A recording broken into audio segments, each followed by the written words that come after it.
Thank you very much, everybody. This next one is called World's Finest. It was written at the request of a Tumblr follower I have. I have a Tumblr, surrealname.tumblr.com. You can read my poetry, you can see some of my artwork, and you can read rants about things I feel like ranting about. And one of the things I sometimes rant about on there is, this is a very unpopular opinion that I will defend to the death, not only is Superman the infinite superior of Batman, but Batman sucks, and here is why. Look, schmuck, if I'm wrong for seeing greater, more admirable heroism in the actions and adventures of the Jewish immigrant from another planet, more powerful than a locomotive, faster than a speeding bullet, and able to leap tall buildings in a single bound as he fights for truth and justice and does what is right because he has the power to do it and it is the right thing to do, instead of the billionaire sadist walking temper tantrum in a bat suit who uses his vast financial resources to get his vengeance jollies out by beating the bejesus out of mentally ill people as part of his war on crime, a war that he has a habit of drafting pubescent, traumatized boys into, who he then forces to dress up in green panties before sending them to fight murder clowns and giant crocodile men, then frankly, I don't have any interest at all in being right. Thank you. Thank you so much. This one's a little sadder. This is called Look Back. Sitting around with the old days, I saw the photograph of a heartbreaking ghost with blonde hair and green eyes that whispered, "Just tell me you love me." It was an excuse to fuck up my life. I used to tell her that I loved her too much to fuck up hers, but everything felt so bad for so long that waking up to find myself alive had become all the excuse I needed for a very, truly bad mood. And then there she was, blonde, beautiful, and quiet, and she looked at me with those green eyes, and my brain would tingle just a little bit at the novelty of actually releasing the chemicals responsible for happiness. My stomach feels empty. Thank you. I'm gonna do those last two were short. This is one that I've always been very proud of. This is called My Night Since 1 a.m. I was smoking a cigarette in the front yard down near where the lawn met the pavement, and I could see a deer carcass lying in the middle of the road a few hundred feet down from me on the opposite end of the point of the property. A rather big fox hesitantly prowled towards it in silhouette beneath the suburban streetlights. And when the fox was close, it went for a leg, and then the deer sprang to life. It was a whirling dervish of legs and hooves like a cartoon brawl, and the fox begged off. I lit another cigarette and began to walk towards the deer. And this poor deer was fucked up, man.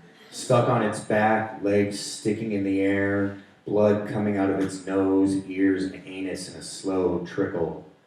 But it was still breathing, steadily, up and down, the rib cage expanding and contracting noticeably with each breath. I called 911, and there was a cop there in less than 30 seconds. He rolled down the window of his SUV of a cop car, and I told him that the deer was still breathing. And the cop said he would have to shoot the deer before moving it out of the road. His tone was casual, yet matter-of-fact, peppered with a slight whining quality that let you know it was a pain in his ass to shoot this deer, because putting deer out of their misery was such a frequent part of his life that familiarity had bred contempt for this part of his job. I thanked the cop and began walking back towards my house. I was at the front door when I heard the shot.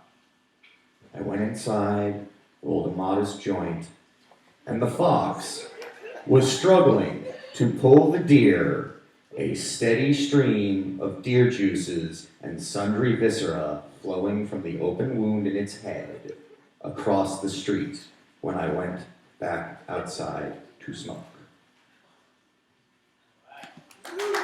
Oh, I still got 4 minutes left. That's awesome. This is called The Meaning of the Word. This is about learning what terror truly is. Based on a true story, but names and faces have been changed to protect the innocent and whatnot. Plus, I'm not on really good terms with the other person in this poem. He left for her place immediately after clocking out from work. And he was late when he got there. But she answered the door in her underpants, and her eyes were mania, and her hair was a mess. He leaned in to say hello, and she grabbed him by the arm and pulled. "Get in here now!" Her apartment was immaculate. Bright lights, bright white walls, the floor freshly waxed. Every rug was vacuumed.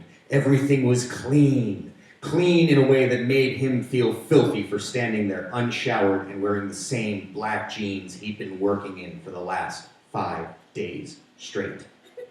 She stood close, directly in front of him, never breaking eye contact.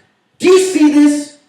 Do you see what I've done? I've also been baking since 2 in the afternoon. I've made over 4 dozen cookies. I made you a calzone."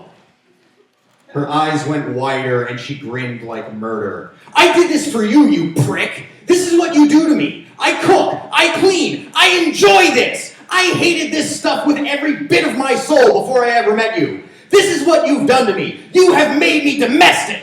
How the hell did you do that?" She snarled, grabbed him by the shirt collar, and pulled his face towards her until her eyes were level and the tips of their noses were touching. "Impregnate me, goddammit!" There was a brief moment of completely sobering quiet as she realized what she had just said to him. Actually, don't, but I think you get the idea. It was during the everlasting hell that was this brief moment of completely sobering quiet that he finally, truly understands the meaning of the word terror. Thank you very much, ladies and gentlemen. I like to end my little spiels here with sort of a little recommendation for something to do as you walk down this road of life. And in honor of Rowdy Roddy Piper, who has been a hero of mine since I was, probably for as long as I've been alive. He was the #1 heel in the WWF when I was born. I think I was 2 is my earliest memory of him on TV, finding him very, very funny and very, very entertaining. Do yourself a favor as you walk down this road that we call life.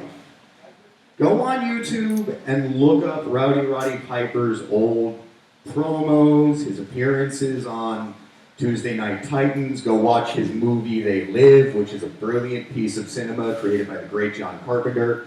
Just go out, find something that Rowdy Piper did and watch it, because he did it to entertain you, because it was the only way that this man was homeless by 15, he dropped out of elementary school, he was living on an Indian reservation in Saskatoon, Saskatchewan, Canada, and the only thing he could do for money was show up at wrestling matches and get beat up for $25 a night. He turned that into a career as a great entertainer, and he did it to entertain you because it was the only way he could make money to feed the family he truly loved. And anytime you saw him out of character talking to people, he would say, God bless you, God bless your family, thank you so much. Because he truly, truly appreciated the money you put in his pocket. He was a class act. The world lost something beautiful. So as you walk down this road we call life, embrace the joy that Rowdy Roddy Piper wanted to bring to your life. Good night, enjoy chocolate chip cookies.